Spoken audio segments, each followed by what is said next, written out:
믿을 수 없는 일이 일어났습니다. 공항에서 나는 내 손에 들린 미국 여권이 부끄러워지는 순간을 겪었습니다. 지금도 그 순간을 떠올리면 등줄기에 싸늘한 전율이 흘러내립니다. 세상 어디를 가든 당당했던 여권이었고 그 안엔 세계 최강국의 자부심이 깃들어 있다고 믿어왔습니다. 그런데 단 몇 분 만에 그것이 무너졌습니다. 아무도 강요하지 않았고 누군가 모욕을 준 것도 아니었습니다. 그저 눈앞에서 벌어진 하나의 장면이 조용히 그러나 분명하게 제 세계관에 균열을 냈습니다. 그게 시작이었습니다. 이야기를 꺼내기까지는 꽤 오랜 시간이 걸렸습니다. 감정이 정리되지 않았고 솔직히 말해 받아들이고 싶지 않았거든요. 저는 누구보다 냉정하고 분석적인 사람입니다. 그런 제가 단 한 번의 출장에서 단 한 명의 사람과의 만남으로 왜 생각이 뒤바뀌었을까요? 지금부터 들려드릴 이야기는 단순한 정보나 통계의 나열이 아닙니다. 수치로는 설명되지 않는 변화의 순간,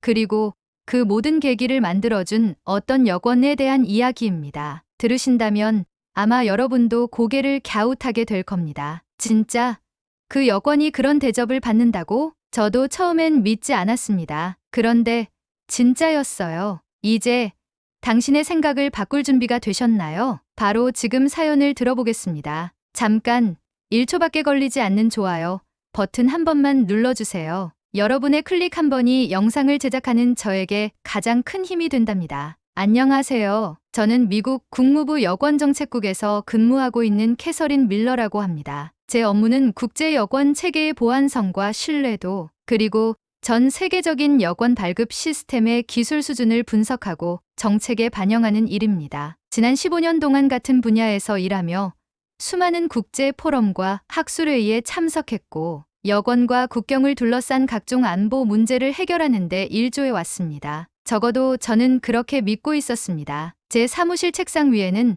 항상 방대한 양의 국제 보고서와 여권 샘플, 기술 분석 자료가 놓여 있습니다. 스스로 말하긴 조금 쑥스럽지만 동료들은 저를 이 분야의 워싱턴 라이브러리라고 부르기도 했습니다. 그만큼 데이터 기반의 분석과 기술적 통찰에 자부심이 있었고 특히 미국 여권의 신뢰성과 기술적 우위에 대해서는 누구보다 확신을 갖고 있었죠. 그 믿음이 처음 흔들리기 시작한 건 2025년 봄이었습니다. 보통 때처럼 커피 한 잔을 들고 사무실에 앉아 매년 갱신되는 헨리 여권 지수를 확인하고 있었습니다. 당시까지만 해도 저는 결과를 거의 예측하고 있었습니다. 미국 여권은 늘 최상위권에 있었고 세계 어느 공항에서도 환대받는다는 이미지가 있었으니까요. 그런데 그날 화면을 본 순간 눈을 의심하지 않을 수 없었습니다. 세계 여권 파워 순위에서 대한민국이 세계 3위, 그리고 미국은 10위에 머무른 것이었습니다. 처음엔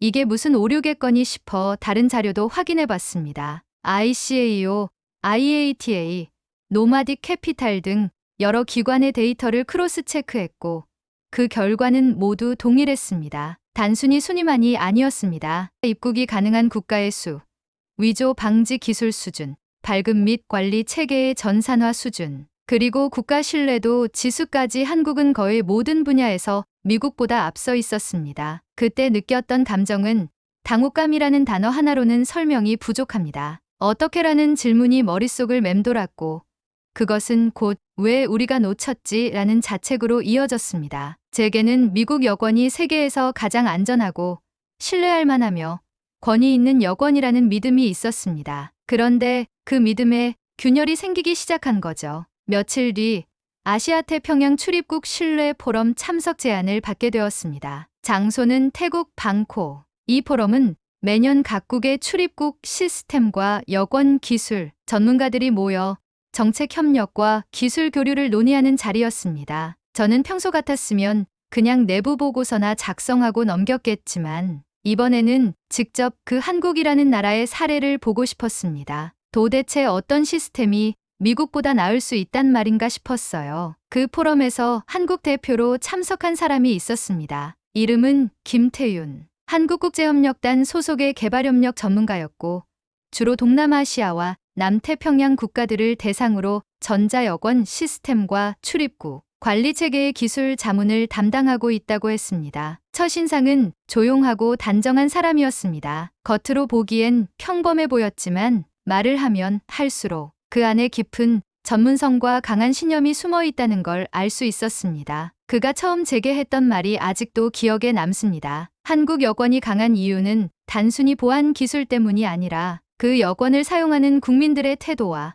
그것을 가능케 한 나라의 신뢰 때문입니다. 당시 저는 그 말이 솔직히 잘 이해되지 않았습니다. 여권이 기술과 시스템으로 평가되는 시대에 태도나 신뢰 같은 단어는 다소 추상적이고 감정적인 기준처럼 느껴졌거든요. 그러나 이후의 경험은 그 말의 의미를 제 삶 전체의 인식을 바꿀 정도로 새롭게 각인시켜주게 됩니다. 공항에서의 경험은 그 변화의 서막이었습니다. 저는 김태윤 씨와 같은 비행기로 방콕으로 향하게 되었습니다. 같은 행사 참석자였기에 자연스럽게 동행하게 된 것이었죠. 비행기 안에서 그는 태국 정부와 KUICA가 공동 개발한 전자출입국 시스템에 대해 설명해 주었고, 저는 그 기술 수준에 조금씩 흥미를 느끼기 시작했습니다. 그러나 진짜 충격은 방콕 수완나품 국제공항에 도착했을 때 찾아왔습니다. 같은 비행기에서 내렸지만 우리는 전혀 다른 대우를 받았습니다. 저는 입국심사대 앞에서 약 40분 동안 대기해야 했습니다. 단순했습니다.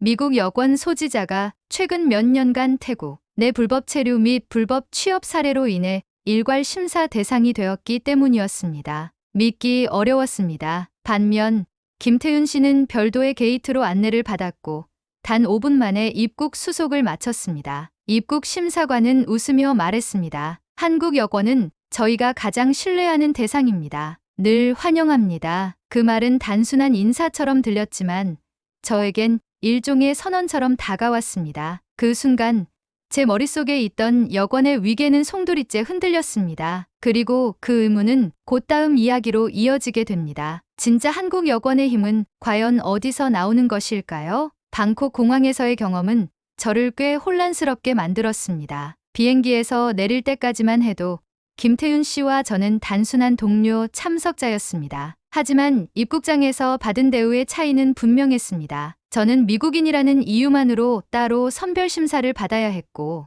김태윤 씨는 우대 대상으로 빠르게 입국장을 통과했습니다. 그 차이를 느끼는 데는 5분도 채 걸리지 않았습니다. 숙소로 향하는 공항 셔틀버스 안에서 저는 내내 창밖을 바라보며 생각에 잠겼습니다. 무비자 국가 수나 입국 심사 시간 같은 숫자도 중요했지만 그것이 말해주는 건 결국 신뢰라는 단어라는 걸 그제서야 조금씩 체감하고 있었던 겁니다. 다음 날 포럼의 본회의가 시작되었습니다. 각국 대표자들이 자신들의 시스템을 소개하고 협력 방안을 논의하는 자리였지만 그 중에서도 단연 눈에 띈 발표는 한국 대표단의 세션이었습니다. 김태윤 씨는 무척 간결하면서도 설득력 있는 프레젠테이션을 진행했습니다. 한국이 현재 적용 중인 2세대 전자여권 시스템, 공공인증 기술 기반 보안 체계, 그리고 ICAO 국제 기준을 초과하는 위조 방지 기술에 대해 소개했고, 동시에 이 기술들이 단순히 국가 내에서 머무는 것이 아니라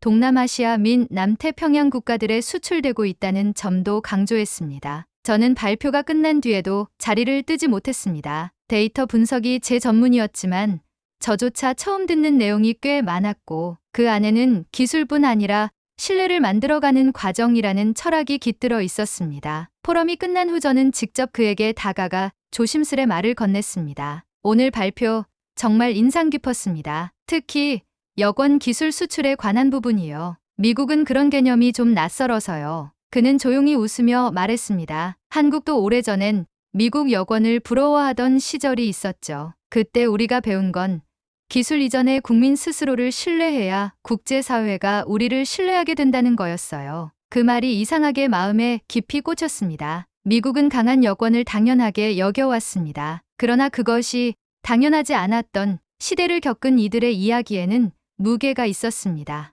이틀 후 포럼 참가자들을 위한 현장 견학 일정이 있었습니다. 태국 외교부에서 주관한 일정으로 KUICA가 기술을 지원한 전자여권 발급 시스템이 도입된 방콕 외곽의 한 지역 행정청을 둘러보는 것이었습니다. 저와 김태윤 씨는 같은 그룹으로 배정되었고 그날 저는 또 한 번 충격을 받게 됩니다. 지역 공무원들은 한국의 시스템에 대해 무척 신뢰하고 있었습니다. 단순히 장비를 제공한 것만이 아니라 사용법을 친절하게 설명하고 유지 보수까지 책임지는 태도 때문이라고 했습니다. 태국 외교부의 한 실무자는 저에게 이렇게 말했습니다. 한국인은 여권을 마치 자신과 국가 간의 신뢰 계약서처럼 다룹니다. 그래서 다른 나라들도 그 여권을 신뢰하게 되는 거예요. 그 말을 듣는 순간 저는 숨을 한번 깊이 들이마시게 되었습니다. 미국에선 여권은 그냥 여행을 위한 수단이었지요. 잃어버리면 다시 발급받으면 되고 출입국이 되기만 하면 되는 것. 하지만 여권을 국가를 대표하는 약속으로 여기는 사고방식은 저에겐 신선한 충격이었습니다. 저녁, 숙소 근처의 작은 식당에서 김태윤 씨와 함께 식사를 하며 이런저런 이야기를 나누었습니다. 저는 솔직하게 제 혼란을 털어놨습니다. 정말 솔직히 말씀드리면 한국 여권이 미국보다 더 강력하다는 사실을 인정하는 게 처음엔 좀 자존심이 상했어요. 그런데 이틀 동안 많은 걸 보고 느끼면서 어쩌면 미국이 당연하게 여기던 것들이 더 이상 당연하지 않을 수도 있다는 생각이 들더군요. 그는 고개를 끄덕이며 말했습니다. 그런 말씀이 오히려 더 큰 용기라고 생각합니다. 저도 미국을 부러워하던 시절이 있었거든요. 그런데 우리가 배우고 또 배운 건 국민의 태도와 나라의 철학이 기술보다 먼저 바뀌어야 한다는 사실이었어요. 그날 이후 저는 더 이상 기술적인 분석 자료만 보는 사람이 아니었습니다. 제가 맡은 일의 본질은 단순히 데이터 비교가 아니라 사람들이 어떻게 여권을 대하고 여권이 그들에게 어떤 의미인지를 이해하는 것이어야 했습니다. 그리고 그 깨달음은 제게 너무나도 큰 전환점이 되었죠. 방콕에서의 일정이 막바지에 다다랐을 즈음 포럼 주최 측에서는 참가자들에게 현지 기업들과의 간담회 자리를 마련해 주었습니다. 주제는 여권 기반 디지털 인증 시스템의 민간 활용 가능성이었고 저와 김태윤 씨는 공동 패널로 초청을 받았습니다. 자연스럽게 우리는 하루 종일 같은 일정을 소화하게 되었고 그런 만큼 대화도 훨씬 자연스러워졌습니다. 그날 아침 간담회를 마친 뒤 김태윤 씨가 점심을 함께 하자고 제안했습니다. 현지에 오래 체류한 KOICA 직원이 추천한 로컬 식당이라며 한국식 정식 메뉴를 파는 곳이라고 했죠. 워싱턴에서 회의실과 카페를 오가던 일상에 비하면 참으로 소박하고 이국적인 제안이었고 저도 흔쾌히 수락했습니다. 식당에 도착했을 때 식탁 위엔 벌써 10개가 넘는 작은 반찬들이 차려져 있었습니다. 김태윤 씨가 이게 한국의 기본 상차림입니다라고 설명해 줄 때만 해도 저는 이 모든 문화가 낯설지만 참 정성스럽고 따뜻하다고 생각했습니다. 하지만 식사를 시작한 지 얼마 지나지 않아 뜻밖의 문제가 생겼습니다. 입안에서 뭔가 딱딱한 이물질이 느껴졌고 곧바로 한쪽 어금니에서 딱 소리와 함께 무언가가 빠져나왔습니다. 순간적으로 상황을 파악하지 못한 채 멍한 얼굴로 수저를 내려놓았고 김태윤 씨는 제 표정을 보고 바로 물었습니다. 혹시 어디 불편하신가요? 저는 손으로 입을 가린 채 조용히 말했습니다. 이 치아 보철물이 떨어졌어요. 미국에서 몇 달 전에 치료받았던 부분인데 뭔가 딱딱한 걸 씹으면서 빠졌나 봐요. 그 순간 저는 머릿속이 하얘졌습니다. 외국에서 치과를 찾는다는 건 번거롭고 두려운 일입니다. 언어 장벽, 비용 문제, 시스템 차이 등 수많은 요소가 겹쳐 미국인들이 해외에서 병원을 찾는 건 웬만하면 피하려는 일 중 하나입니다. 제가 당황해하자 식당 종업원이 조용히 다가와 김태윤 씨에게 무언가를 속삭였고 그는 곧장 저를 향해 말했습니다. 지금 바로 근처 치과로 가시면 됩니다. 제가 안내해 드릴게요. 저는 머뭇거리며 대답했습니다. 아니요. 그냥 숙소로 돌아가서 미국 대사관에 연락하는 게 나을 것 같아요. 외국에서 병원 가는 건 좀 불안해서요. 그는 잠시 말없이 제 눈을 바라보더니 단호하게 말했습니다. 괜찮습니다. 한국에서 이런 상황은 흔한 일이고 태국 내 한국협력병원이라 시스템도 안전해요. 저를 믿으셔도 됩니다. 그 말 한마디에 저는 결국 따라 나섰습니다. 그가 저를 안내한 곳은 현지 병원이 아니라 KOICA가 현지 한인협회와 협력해 설립한 이동식 치과 진료소였습니다. 겉은 간단한 컨테이너 건물이었지만 내부는 최신식 장비와 디지털 차트 시스템, 멀티링구얼 안내판까지 갖춘 완벽한 진료 환경이었습니다. 진료를 맡은 의사는 서울 출신의 교포 치과의사였고 영어가 능숙했습니다. 그는 떨어진 보철 상태를 확인하고 바로 재부착 치료를 진행해 주었습니다. 모든 과정이 정확하고 매끄럽게 이루어졌고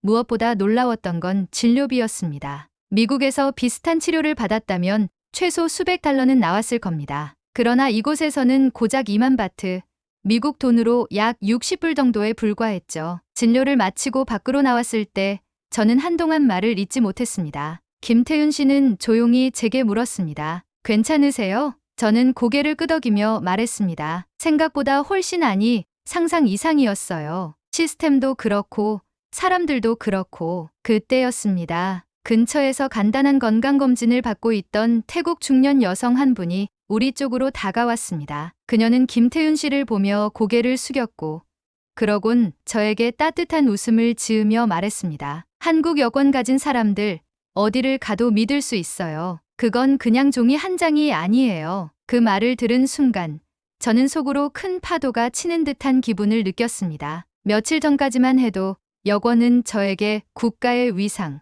출입국의 허가증, 정책과 기술의 결과물에 불과했습니다. 하지만 지금 그것은 사람이 만들어내는 신뢰의 상징이라는 생각이 들었습니다. 그날 밤 숙소로 돌아와 저는 오랫동안 침대에 누워 천장을 바라보았습니다. 단순한 출장일 줄만 알았던 이 여정이 제게 이토록 깊은 울림을 줄 줄은 몰랐습니다. 미국이라는 나라에 대한 자부심이 흔들린 것이 아니라 그동안 너무도 단편적으로 세상을 보아왔다는 사실이 부끄러웠습니다. 방콕 출장의 마지막 날, 저는 아침 일찍 일어나 커튼을 열었습니다. 창밖으로 보이는 도시의 풍경은 여전히 활기차고 분주했습니다. 처음 이곳에 도착했을 때 느꼈던 이국적인 긴장감은 어느새 사라지고 대신 잔잔한 애정 같은 것이 마음 한켠에 자리 잡고 있었습니다. 책상 위엔 어제 받은 치과 진료 영수증이 놓여 있었습니다. 2만 바트, 단순한 숫자였지만 저에게 그 의미는 결코 작지 않았습니다. 저는 그날 단지 치아 보철을 고친 것이 아니라 제 안에 굳건히 자리 잡고 있던 미국 여권의 우월성이라는 세계관이 무너지는 걸 경험했습니다. 기술의 차이를 넘어 신뢰라는 감정의 진폭을 몸소 겪었던 시간이었습니다. 짐을 다 챙기고 체크아웃을 마친 후 호텔 로비에서 김태윤 씨와 다시 만났습니다. 그는 여전히 단정한 셔츠에 조용한 미소를 지으며 인사를 건넸습니다. 출장 동안 고생 많으셨습니다. 출국 수속같이 하시죠. 그의 말투는 언제나 담담했지만 그 안엔 배려와 진심이 담겨 있었습니다. 우리는 택시를 타고 수완나품 국제공항으로 향했습니다. 차 안에서 그는 창밖을 바라보며 조용히 말했습니다. 여권이라는 건 결국 국가와 국민 간의 약속이라고 생각합니다. 국경을 넘을 때마다 그 약속이 잘 지켜지고 있는지 검증받는 거고요. 저는 그 말에 고개를 끄덕였습니다. 출장 전까지는 여권을 단순한 신분증, 출입국을 위한 기술적 수단쯤으로 여겼습니다. 하지만 그 짧은 여행 동안 저는 여권이 단지 국가가 국민에게 제공하는 서비스가 아니라 국가가 국민을 대표해 세계에 내보이는 신뢰의 증거라는 사실을 깨달았습니다. 공항 출국장에 도착해 수속을 밟을 때 그 차이는 또렷하게 드러났습니다. 김태윤 씨는 별도의 자동 출입국 게이트를 통해 몇 분 만에 통과했고 직원은 그에게 정중히 고개를 숙이며 인사했습니다. 한국 여권은 늘 환영합니다. 좋은 여행 되세요. 저는 그 장면을 곁눈질로 지켜보다가 마음 한구석이 묘하게 울리는 것을 느꼈습니다. 같은 공항, 같은 시간, 같은 장소에서 국가가 다르다는 이유만으로 전혀 다른 경험을 하는 두 사람. 그 차이가 말해주는 것은 단순한 기술력이나 경제력 이상의 것이었습니다. 탑승 게이트 앞, 우리가 마지막 인사를 나눌 시간. 저는 주저하다가 조심스럽게 물었습니다. 김태윤 씨는 이 모든 걸 당연하게 느끼시진 않죠? 그는 순간 고개를 들고 제 눈을 바라보더니